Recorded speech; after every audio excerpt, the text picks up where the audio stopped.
Mi hermano siempre se burlaba de mí por estudiar de noche mientras él salía a fiestas. Hoy viene a pedir trabajo porque lo despidieron por inepto. Le respondí que ya tengo una empresa, pero ningún puesto para payasos. Cuando pienso en mi hermano, lo primero que me viene a la cabeza no es su cara, ni sus ojos claros, ni esa risa medio hueca que siempre usó para opacar a los demás. Lo que me llega es el eco de sus bromas cuando yo estudiaba con la luz amarillenta del escritorio encendida y la espalda tiesa. Mientras afuera sonaba la música filtrándose desde los carros de sus amigos y de vez en cuando alguien tocaba el claxon como si estuviera anunciando la llegada del pinche rey del barrio. Vivíamos en un departamento modesto en un complejo con alberca cerrada casi todo el año y lavandería que tragaba monedas. Mis noches eran un desfile de apuntes marcados con resaltador barato, café recalentado, un ventilador que hacía un ruido del demonio y el teléfono boca abajo para no caer en la tentación de Instagram. Las noches de él eran otra cosa, playera abierta, colonia baratona que apestaba a tienda de centro comercial, historias con luces de neón y una cadena de a huevo, bro que parecían banda sonora. Yo me quedaba con el silencio, él se iba a perseguir el ruido. No voy a mentir, me dolía que me dijera ratón de biblioteca como si fuera un insulto sagrado que le saliera del alma, y que cada que me veía con una libreta me soltara la misma cantaleta de que la vida está allá afuera. No en tus pinches libros. Me lo repetía en cumpleaños, en Navidad, en esas comidas de domingo donde mi mamá servía pasta con salsa de frasco y mi papá, con la paciencia de santo cansado, se la pasaba diciendo que no peleáramos.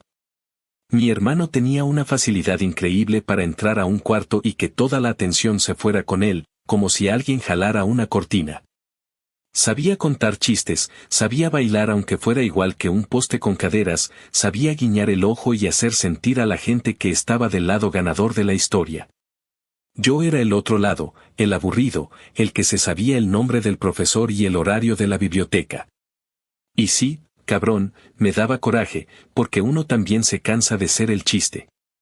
Aún así, yo seguí mi ruta como mula terca.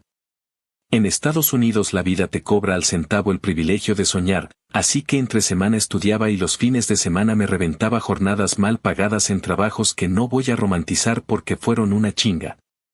Lavé platos hasta que las manos me olían a cloro, descargué cajas que parecían venir cargadas de piedras, repartí pedidos a medianoche con frío que se me metía a los huesos. Con esos sueldos armé mi computadora pieza por pieza, aprendí lo que podía, me colé en cursos gratuitos y luego en otros que no eran gratuitos pero me alcanzó. A veces, cuando me sentaba a repasar y me quedaba dormido, soñaba con una oficina con luz natural y pizarras limpias, un lugar donde el día no dependiera de si un gerente de turno estaba de buenas o crudo. Cada paso lo di con el miedo pegado como sombra, pero con la idea fija de que nadie me iba a regresar esas horas y las tiraba a la basura, así que mejor las hacía servir. Mi hermano, mientras tanto, parecía flotar en una burbuja donde todo salía a su manera.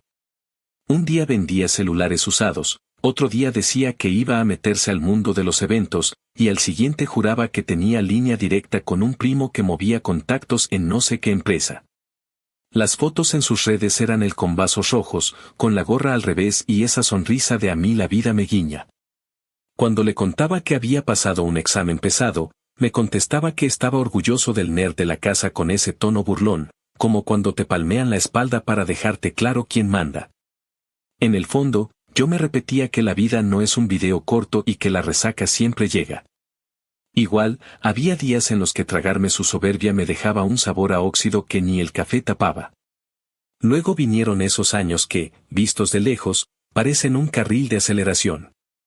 Con un par de colegas igual de tercos nos animamos a registrar una empresa pequeña, un cachito de sueño con nombre y correo propio, rentamos un espacio en un coworking que olía a madera nueva y café decente. Y empezamos a levantar chambas que otros no querían porque eran muy pequeñas.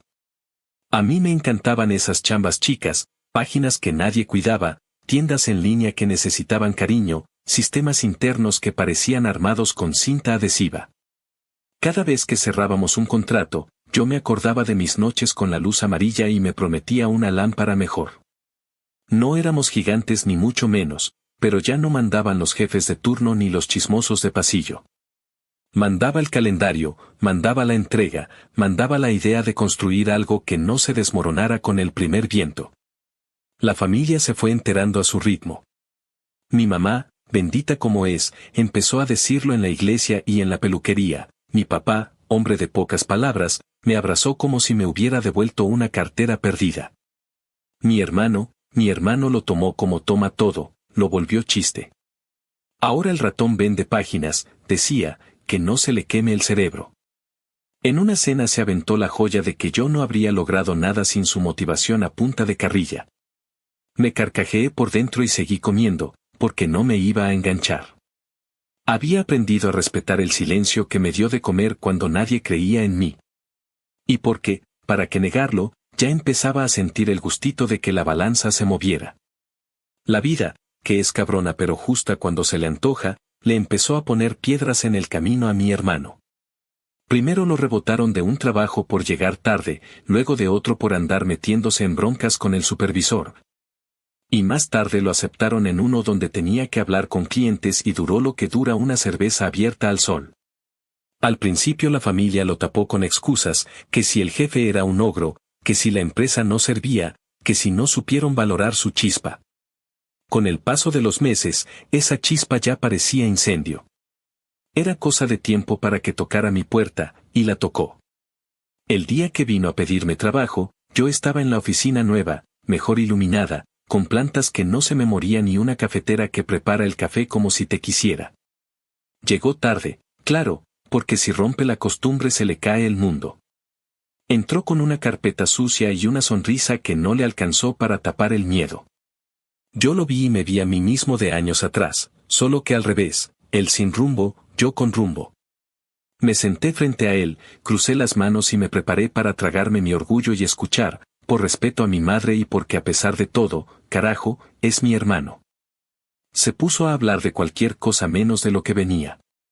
Me contó que el tráfico estaba de la chingada, que el clima estaba loco, que un amigo lo quería meter a un proyecto grande y que, mientras tanto, si yo tenía algo de lo que sea, él lo tomaba.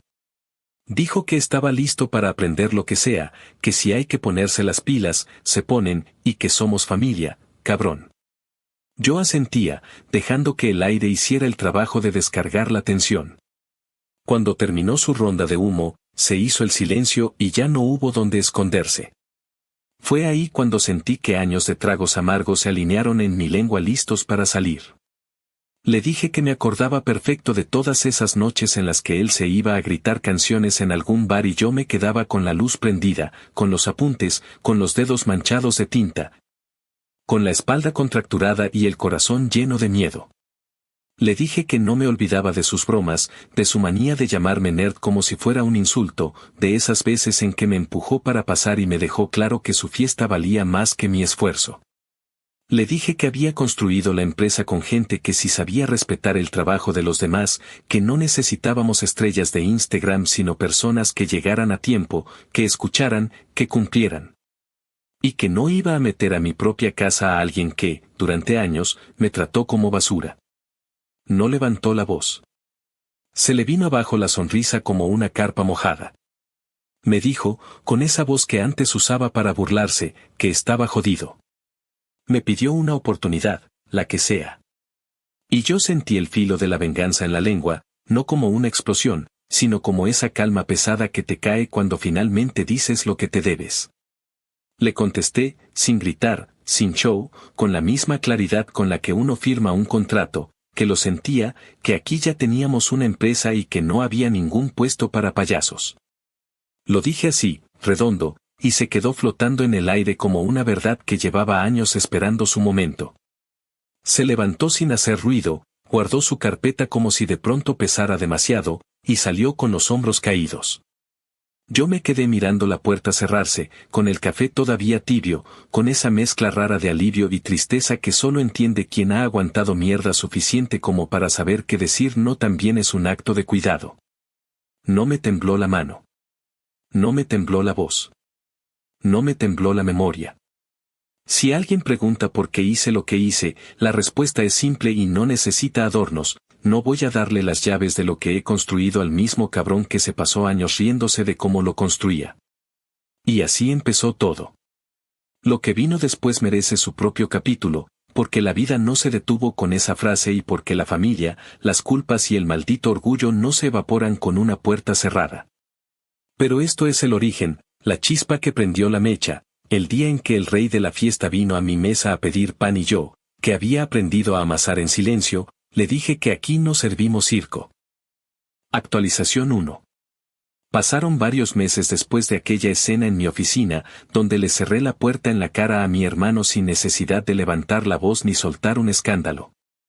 6 meses exactos, aunque pareciera que fueron años por todo lo que cambió en ese lapso. La vida en este país, cuando decides ponerte serio y trabajar, se mueve como tren a toda velocidad, pero cuando alguien se queda parado viendo cómo los demás avanzan, el tiempo se vuelve un castigo silencioso. Así le pasó a mi hermano. El brillo que traía en los ojos cada vez que hablaba de la siguiente fiesta o de la siguiente idea de negocio improvisada, se le apagó poco a poco hasta volverse un reflejo triste en la pantalla de la televisión de la sala de mi mamá. Yo me enteraba de su rutina porque cada vez que pasaba a verla, lo encontraba ahí tirado en el sillón, con la misma ropa de dormir de días atrás, mirando series sin interés real. Como si las imágenes se le escurrieran por los ojos sin dejarle nada. El control remoto en una mano, el celular en la otra, la barba crecida sin cuidado, y esa expresión que ya no tenía nada del cabrón confiado que una vez me dijo que mi vida era aburrida. Ahora la cara que mostraba era la de alguien que había perdido hasta las ganas de fingir. Mamá, como cualquier madre, trataba de justificarlo, decía que estaba en una mala racha, que solo necesitaba tiempo para levantarse, pero la verdad era que no había plan, no había intento. No había nada más que la costumbre de esperar a que alguien lo rescatara. Yo veía como ella, con su corazón blando, se partía en 1000 pedazos tratando de darle ánimos. Preparaba su comida favorita, le guardaba la parte más grande del pastel cuando alguien cumplía años, y hasta le lavaba la ropa aunque él ya no era ningún adolescente. Varias veces me tomó del brazo mientras lavaba los platos y me pedía en voz baja que le diera un trabajo, lo que fuera, aunque no fuera nada serio, porque decía que tal vez eso le devolvería la confianza. Yo le contestaba con la misma calma que usé en aquella oficina, que no podía confiarle nada, que ni de broma lo metería en la empresa. Porque apenas me estaba costando mantener a flote lo que habíamos levantado y no iba a poner en riesgo el esfuerzo de mis socios ni el mío. Mamá se molestaba y me decía que era demasiado duro, que la familia era lo primero, que cómo podía ser tan rencoroso. Yo solo me quedaba callado, porque no era cuestión de rencor, era cuestión de memoria. Una persona que te repite durante años que no vales nada, no se convierte de la noche a la mañana en un empleado confiable. Los fines de semana, cuando yo tenía un respiro para pasar un rato con ella, la casa olía a velas de vainilla y a café recién hecho. Pero en la sala lo único que dominaba era el olor agrio de alguien que no se bañaba con regularidad. Yo trataba de ignorarlo, me sentaba en la mesa y hablaba con mamá de cualquier cosa, de las noticias, de los precios en el supermercado, de sus amigas de la iglesia. Mientras mi hermano seguía clavado en la pantalla como si no existiéramos. De repente soltaba una carcajada seca por algún capítulo de comedia, y esa era la única señal de que estaba vivo. Si le preguntabas qué planes tenía, respondía con evasivas, que estaba viendo algo en línea, que tal vez se metería a trabajar con un amigo, que la próxima semana seguro salía algo. La próxima semana se convertía en la siguiente, y la siguiente en otra, hasta que los meses se fueron acumulando como polvo en los estantes. Era doloroso ver cómo mamá cargaba con esa frustración. Mi papá, con su silencio habitual, prefería no comentar nada.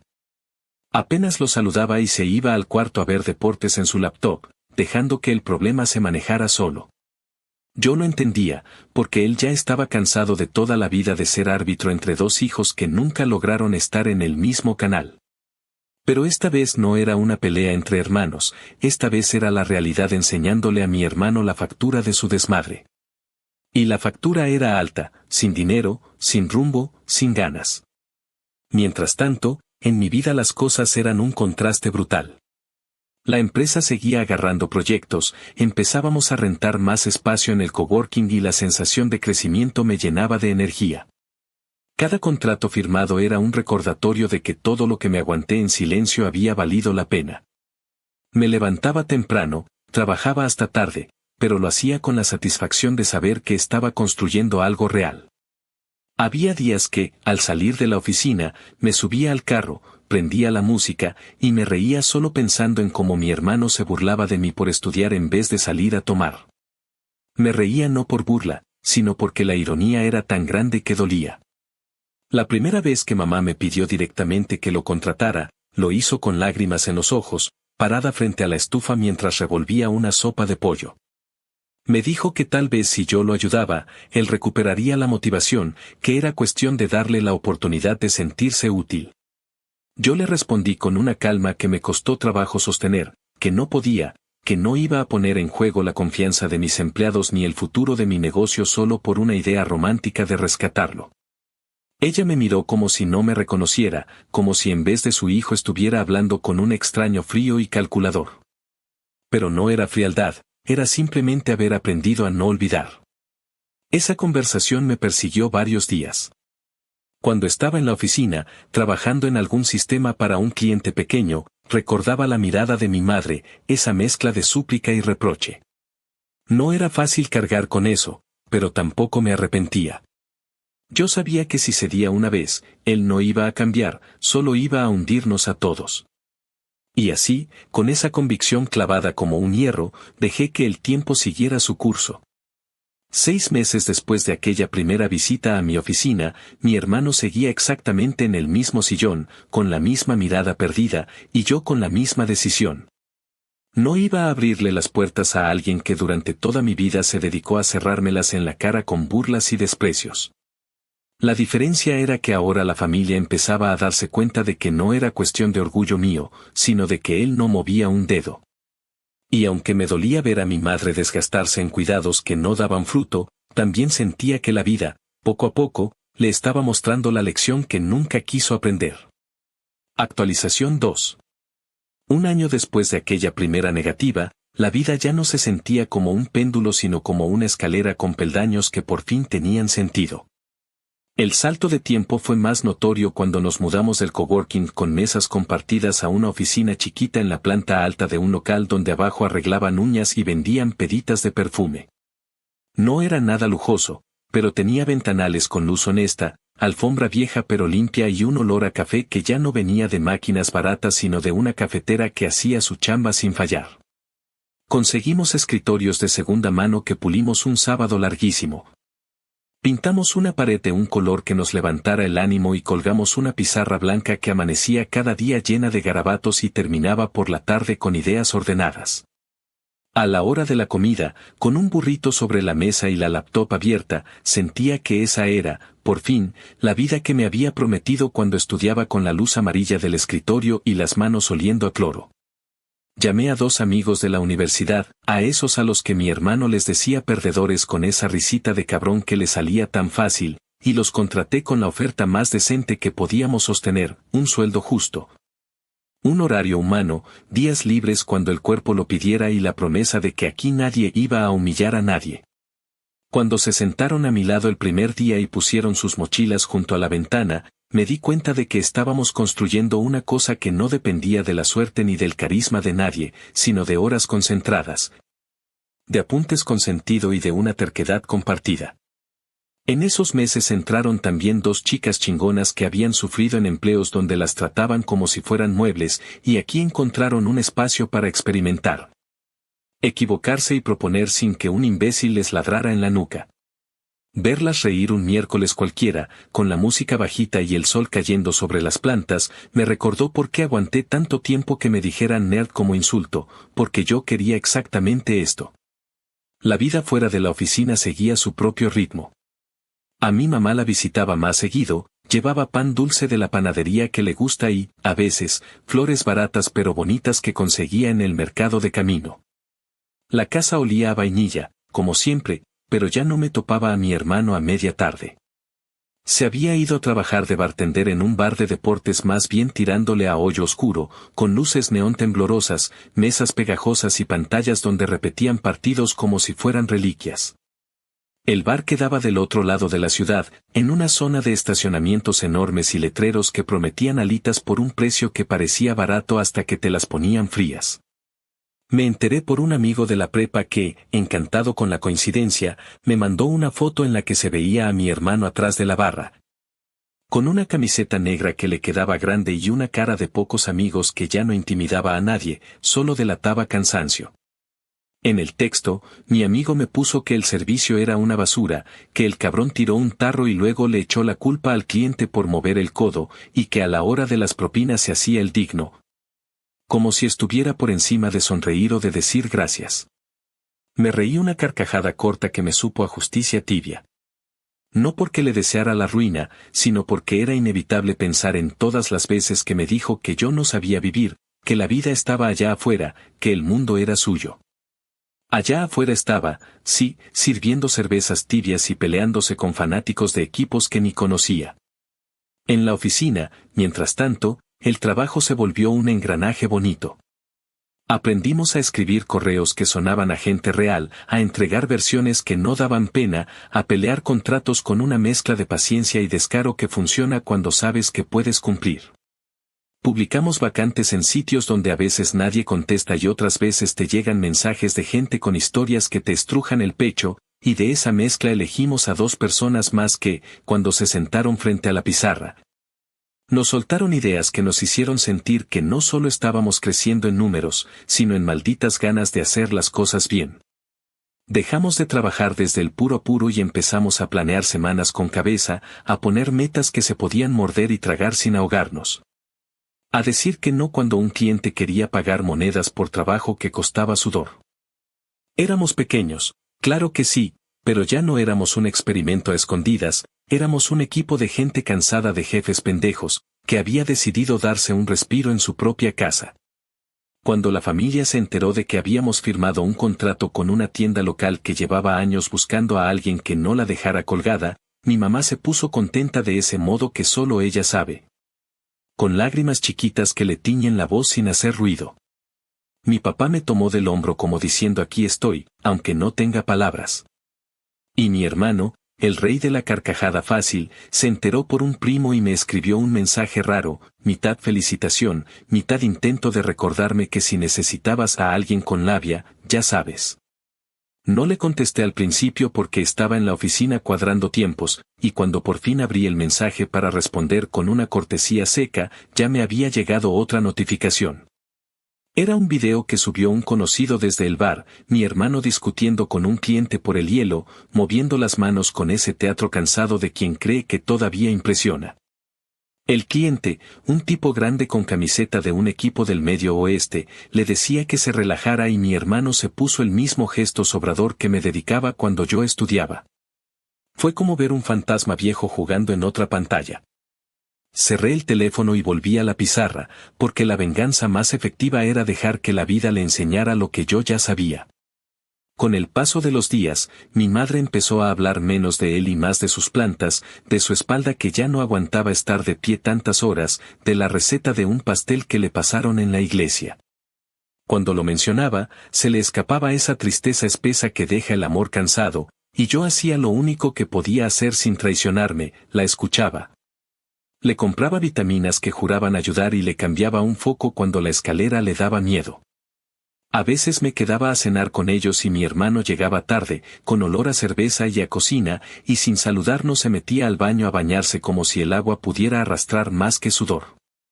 En alguna de esas noches, cruzamos miradas en el pasillo y me soltó un ¿qué, empresario, ya no saludas?, a lo que respondí que prefería saludar cuando la gente no apestaba a pelea. Me fulminó con un chingas a tu madre entre dientes que ya no tenía filo. No respondí, porque no me iba a rebajar a ese lodo. En paralelo, nuestro equipo empezó a agarrar forma de familia rara y funcional. Celebrábamos pequeñas victorias con tacos de la esquina, nos quejábamos del tráfico como quien reza. Hacíamos listas de reproducción que pasaban de música suave para concentrarse a rolas viejas que uno canta a media tarde cuando el cerebro pide azúcar.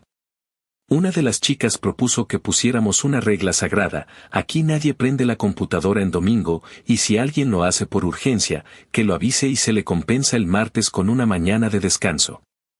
Son tonterías para algunos, pero para nosotros, que veníamos de sitios donde el patrón cree que la vida de los demás es un accesorio, eran pactos que se sentían como recuperar pedazos de dignidad.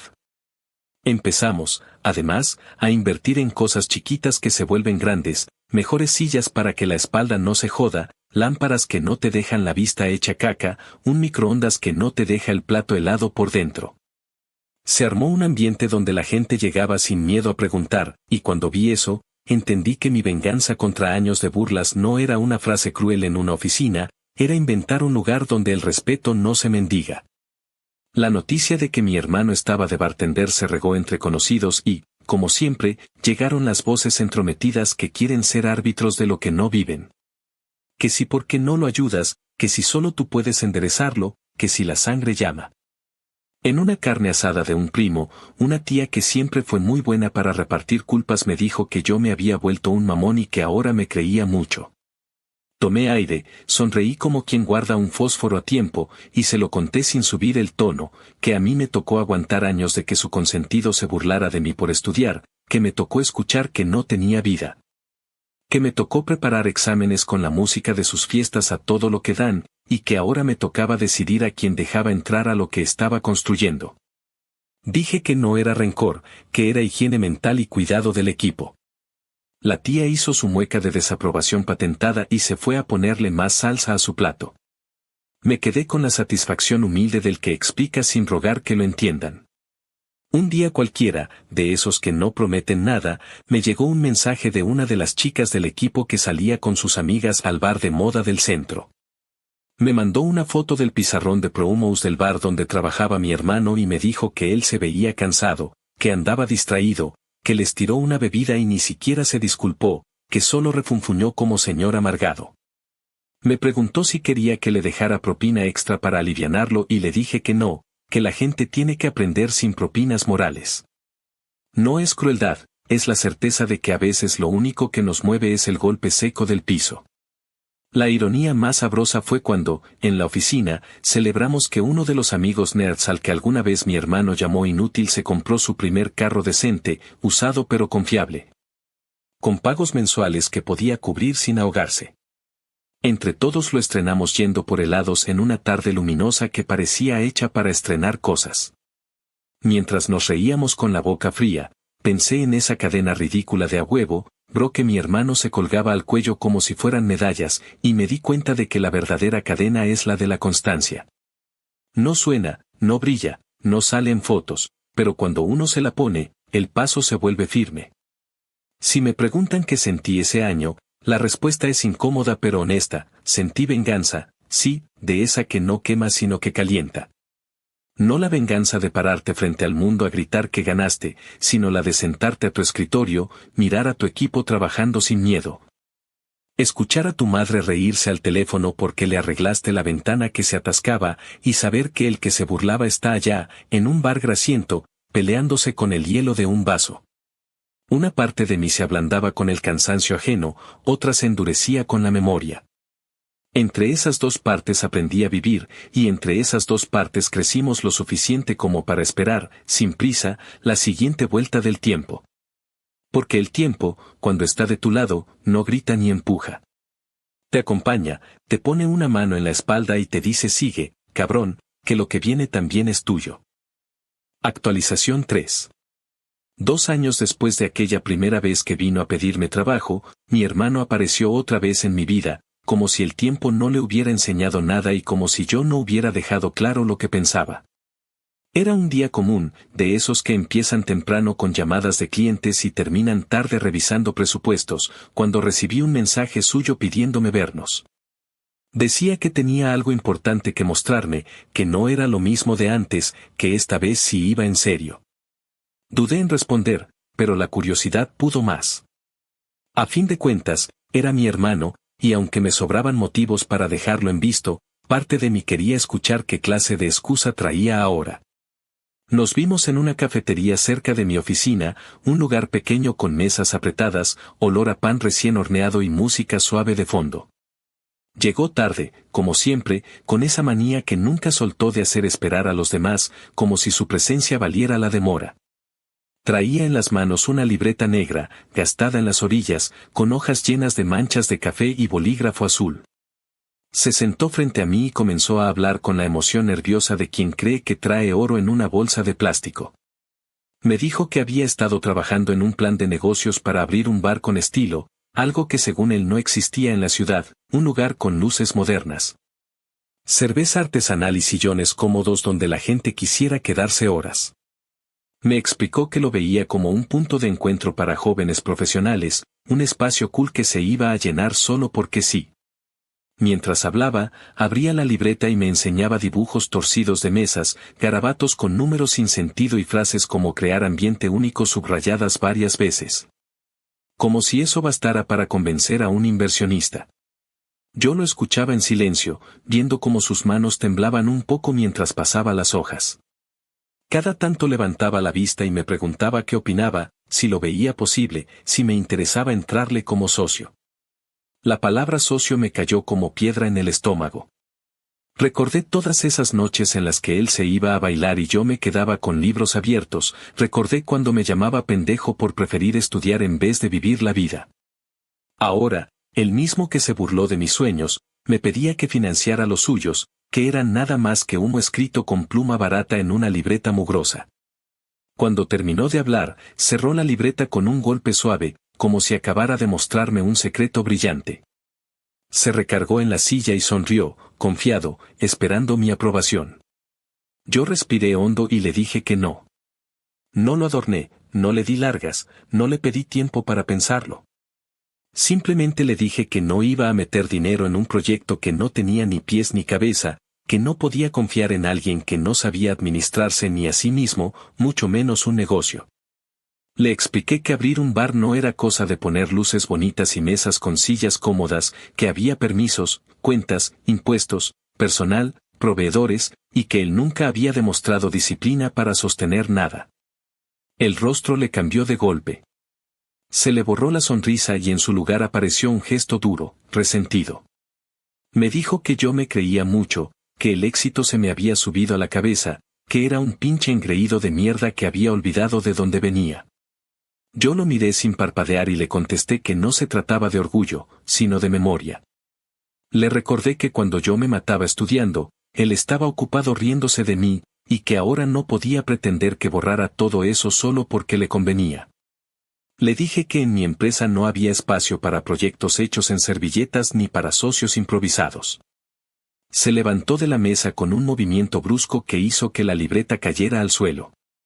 La recogió con un manotazo, me miró con los ojos cargados de rabia y dijo, casi escupiendo las palabras, que yo era un desagradecido, que algún día iba a necesitarlo y que él no iba a estar ahí. Luego se fue sin mirar atrás, dejando a medio café la taza que había pedido y un silencio pesado que se quedó flotando sobre la mesa.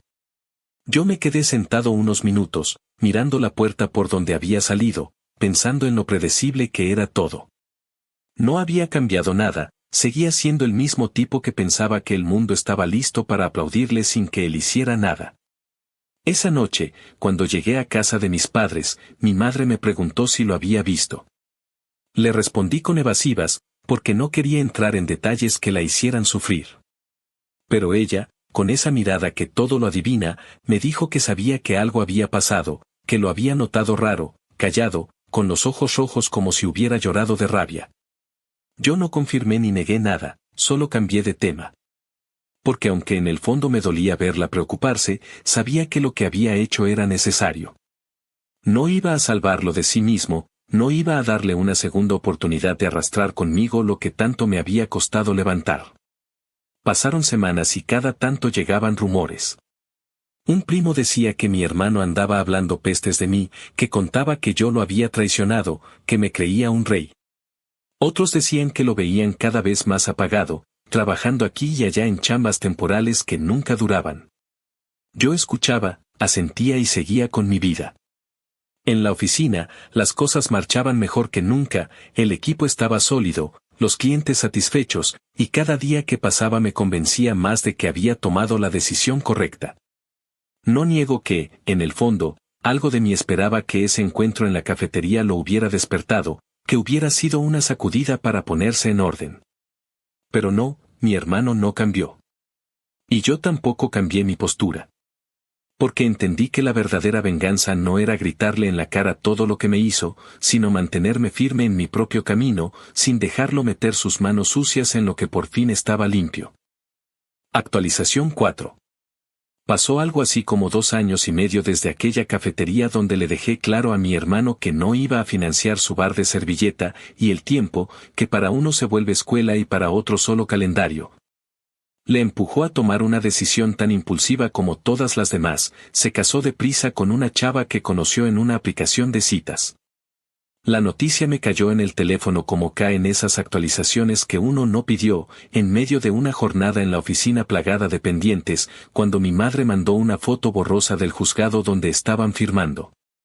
El civil fue un martes sin gracia, en un edificio de paredes grises y sillas de plástico, con flores compradas en un supermercado y una camisa que a mi hermano le quedaba grande, como si se hubiera vestido con la vida de otro. No hubo salón ni música ni baile, solo ese ritual seco que igual sirve cuando dos saben quiénes son y lo que quieren, pero que en este caso se sentía como ponerle listón a una caja vacía. Luego hicieron en casa de mi mamá una carne asada con pocas ganas, y yo fui por simple respeto, no por entusiasmo. Ella, la esposa recién estrenada, era una chava simpática, de risa fácil, uñas cuidadas y un cansancio guardado en los ojos. Ese cansancio de quien ha trabajado de pie en tiendas de ropa y consultorios y no está para cuentos. Me habló de su familia del Medio Oeste, de su gusto por hornear pan de plátano y de su plan de ahorrar para tener un perro, y yo, escuchándola, solo podía pensar que no tenía ni idea del paquete que se estaba amarrando a la espalda. Mi hermano, en el centro de la reunión, jugaba a ser anfitrión con el mismo guión de siempre, soltando chistes como migajas, hablando de contactos inexistentes. De un supuesto proyecto de hospitalidad que llevaba meses a punto de cerrarse, esa línea suya que usa para engañar a cualquiera que tenga la esperanza floja. Al poco tiempo se mudaron a un departamento pequeño en un complejo de esos que están bordeados por estacionamientos gigantes y un gimnasio con espejos. El lugar, según me contaron, tenía alfombra vieja, un balcón donde apenas cabían 2 sillas plegables y una cocina con electrodomésticos que parecía que iban a rendirse en cualquier momento. Firmaron un contrato de arrendamiento de esos que te sacan el alma si te sales antes, y con eso quedaron atados a un lugar que olía a desinfectante barato y humedad. Ella consiguió un trabajo en una clínica dental, contestando llamadas y organizando citas, y se levantaba de madrugada para alcanzar el bus. Mi hermano, en cambio, se movía entre trabajos de pocas horas, uno en un lugar de alitas pegajosas, otro de mesero en una cadena que presume platos que nadie recuerda. Y cada tanto se quedaba sin nada porque discutía con los supervisores, como siempre, como si la autoridad ajena fuera una invitación a pelear. En los fines de semana que yo iba a ver a mis padres, mi mamá suspiraba con una mezcla de ilusión y miedo, decía que tal vez el matrimonio lo asentaría, que tener a alguien que lo viera con cariño podía enderezar sus pasos. Yo apretaba los dientes y no prometía nada, porque ya sabía que el cariño, sin disciplina, es solo una manta delgada contra una tormenta. La primera señal clara de que la historia iba a torcerse llegó en forma de mensaje en una red social. Una tarde, después de comer, estaba revisando avances de un proyecto cuando me apareció el aviso de un hola tímido y respetuoso. Era la esposa de mi hermano, que se había atrevido a escribirme porque necesitaba consejo. Me dijo, con esa honestidad que duele por lo desnuda, que estaba preocupada por el dinero, que las cuentas no estaban cuadrando, que mi hermano hablaba mucho de un bar que iba a levantar en cuanto le cayera una inversión. Y que mientras tanto había cuentas atrasadas, una tarjeta al límite y un par de avisos del casero que pedían el pago antes de la fecha fatídica. Me preguntó si podía orientarla, no para pedir dinero, sino para entender cómo se organiza uno cuando el miedo ya se metió al cajón de los cubiertos y te mira cada vez que abres. Le contesté con cuidado, escogiendo las palabras como quien camina entre vidrios, y le dije que empezara por anotar todo, que separara gastos fijos de caprichos, que hablara con el casero con tiempo. Que no dejara que mi hermano le vendiera humo y que, si podía, buscara un trabajo con seguro médico porque en este país una visita a urgencias te deja endeudado por años. Ella me agradeció con una amabilidad que me apretó el corazón y agregó que confiaba en que mi hermano estaba a nada de conseguir algo. Yo no quise aplastar esa esperanza, pero tampoco la alimenté. Solo le sugerí que no contara con dinero que no existe hasta verlo en la cuenta, y que si mi hermano hablaba de inversionistas y contactos, le pidiera papeles, fechas y nombres reales, no promesas. Con el paso de las semanas, me llegó por otros lados que el edificio les había cobrado una multa por ruido un viernes en la noche, que el carro de mi hermano necesitaba una reparación y que, en vez de encargarse, él la dejó en espera porque estaba esperando una transferencia. También me enteré de que ella, cansada de estar detrás de un mostrador, se apresuró a aprender cosas de facturación médica para ver si podía subir de puesto. Mientras tanto, él insistía en hablar del bar. Un día, en la casa de mis padres, soltó que tenía un plan con un par de socios para abrir un lugar en una zona que ya de por sí estaba saturada. Dijo que no necesitaba mucho, que lo importante era la vibra, que la gente llega si la vibra es buena. Tuve que morderme la lengua para no soltarle que la vibra no paga la renta, que las cuentas de luz no se conmueven, que la vibra no es una estrategia, es un sonido. Mis padres escuchaban en silencio. Mi papá, con ese gesto de paciencia agotada, le preguntó una sola cosa, si tenía por escrito el plan. Mi hermano respondió que todo estaba en la cabeza y que así trabajan los que tienen chispa. Yo miré la mesa y conté respiraciones porque no quería arruinarle a mi madre su tarde sin necesidad. La esposa, por su lado, siguió escribiéndome de cuando en cuando, siempre con la decencia de quien sabe que está cruzando una línea, pidiéndome disculpas antes de cada consulta. Me contó que habían tenido que atrasar el pago de la tarjeta, que el banco ya había llamado, que el casero no quería saber de explicaciones y que le angustió recibir por correo un papel con una palabra grande que sabe a amenaza. Me confesó que mi hermano le había dicho que yo estaba listo para apoyar en cuanto él se lo pidiera, que la familia es familia. Le dije, y me costó decirlo, que eso no era cierto, que yo no iba a invertir en un negocio sin estructura, que no iba a contratarlo ni a financiarle sueños improvisados. Que mi responsabilidad primera era con la gente que trabaja conmigo y con mis padres, y que no iba a poner en riesgo todo por sostener la imagen de alguien que nunca se ha sostenido solo. Ella guardó silencio unos segundos y luego dijo que lo entendía, que lo intuía, y que de todos modos agradecía la sinceridad. Me quedé mirando la pantalla con el mismo nudo en la garganta con el que uno escucha a un niño preguntar por qué el mar no cabe en un vaso. La boda express, que supuestamente iba a traerle estabilidad, no hizo magia. En poco tiempo ya se habían peleado en voz alta en el estacionamiento del complejo. Alguien grabó desde un balcón y ese video le llegó a una prima que hace colección de desgracias ajenas como si fueran estampas. Se oía a mi hermano repitiendo que ya casi, y a ella pidiéndole que dejara de prometer y se pusiera a trabajar de verdad. La escena me atravesó la cabeza como una alarma vieja. No gocé con eso, no me alegró, porque me recordó todas las veces que vi a mi madre llorando bajito para no molestar, pero sí me confirmó lo que llevaba años sabiendo, mi hermano vive de espectáculos. Y cuando se apagan las luces, no sabe cómo pagar la cuenta. Mientras tanto, en la empresa, nosotros seguíamos armando una vida que, sin ser escandalosa, sí era firme. Logramos cerrar contratos con negocios locales que valen oro porque no te tratan como si fueras un trapo, sino como un vecino. Implementamos un calendario razonable, rescatamos esa costumbre casi perdida de salir a la hora y caminar hacia la parada del bus sin culpa. Se instauró una política simple de descanso que no parecía gran cosa hasta que te das cuenta de lo que se siente que nadie te vigile el reloj. Compramos un par de sillas mejores, colgamos fotos de nuestros primeros proyectos bien hechos, plantamos otra planta que se nos dio contra todo pronóstico y empezamos a cubrir parte del seguro de salud del equipo, aunque fuera una porción modesta. Cada una de esas decisiones era, para mí, un ladrillo en el muro que me separaba de la vieja vida donde otros decidían por mí y te trataban como si tu tiempo fuera una bolsa de plástico.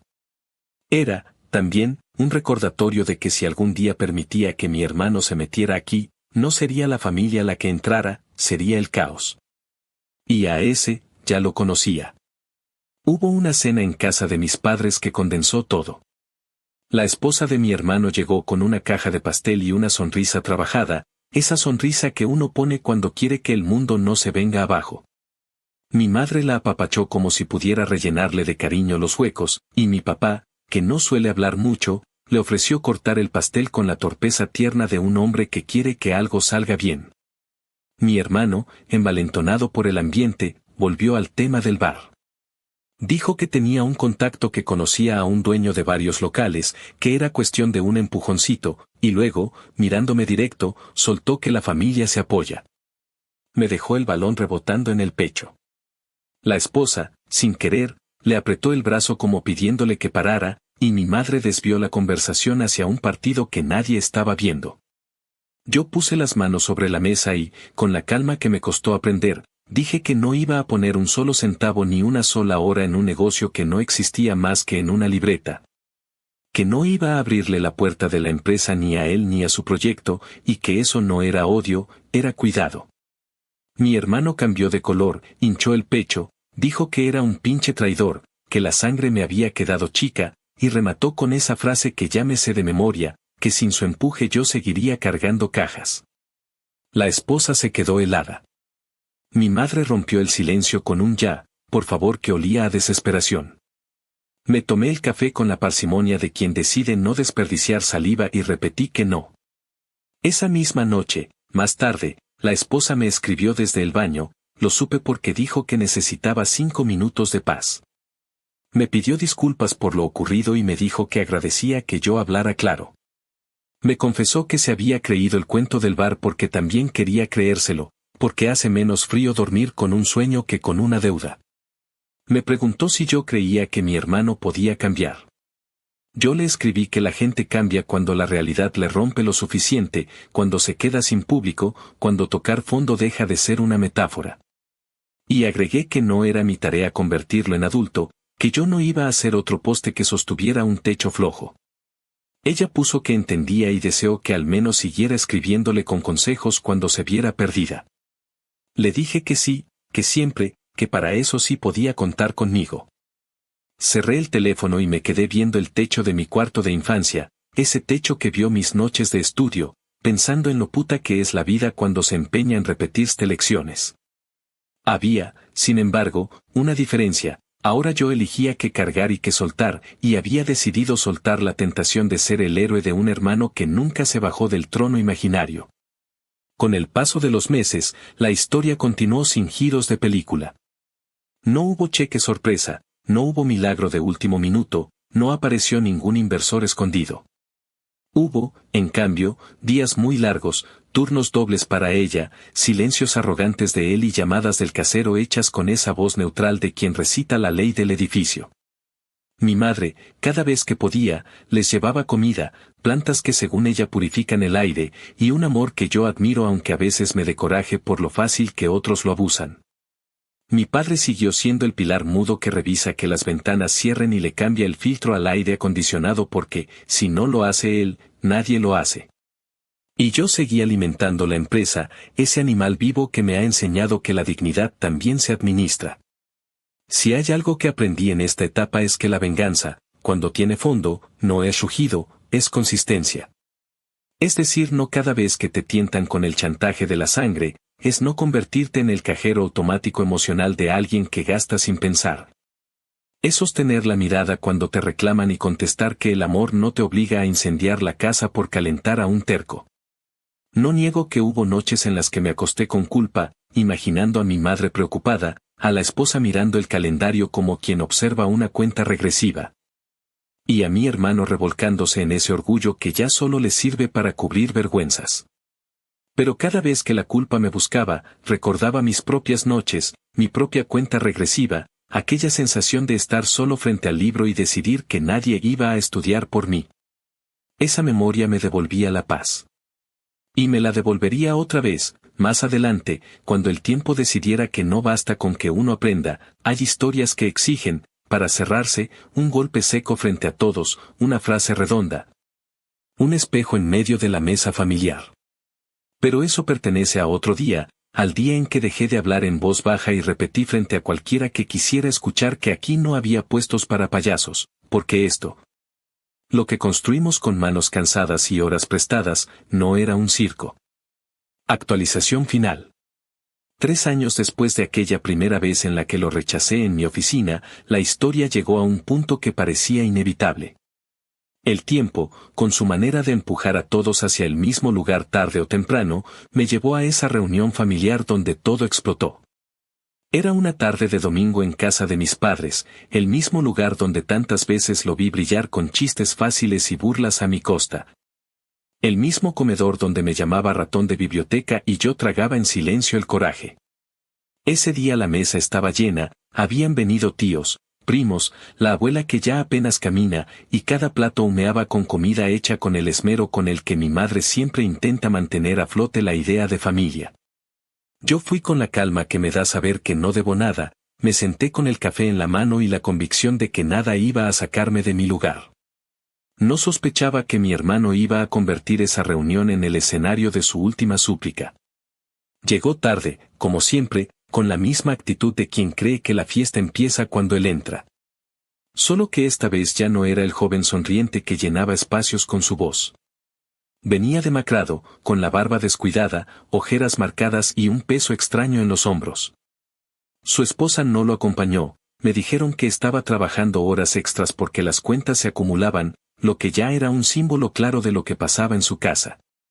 Se sentó en la mesa y al principio trató de hacer lo de siempre, contar una anécdota graciosa de cuando trabajaba de bartender, inventar que conocía a tal persona, exagerar que lo buscaban para un proyecto grande. Pero nadie se rió como antes. El silencio fue pesado, la risa de los primos sonó forzada, y mi madre lo miraba con esa mezcla de ternura y preocupación que solo las madres saben sostener. En un momento de la comida, con todos alrededor, clavó la mirada en mí.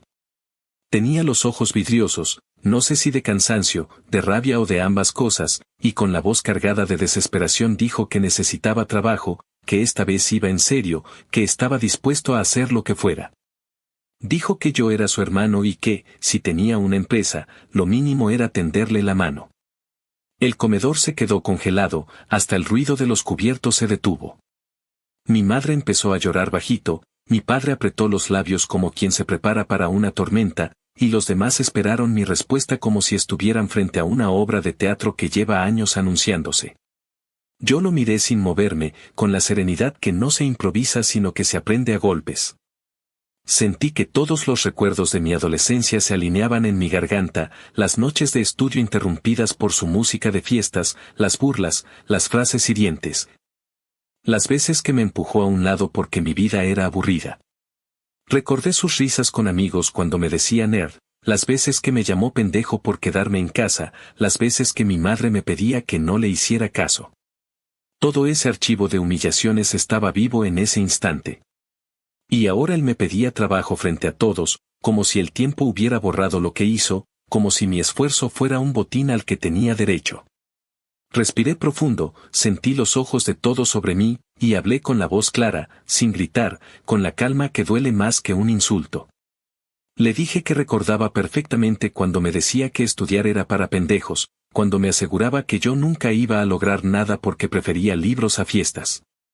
Le dije que ahora, después de tanto tiempo, el supuesto pendejo tenía una empresa que se sostenía sola, que daba empleo a personas responsables, que pagaba impuestos, que generaba proyectos reales.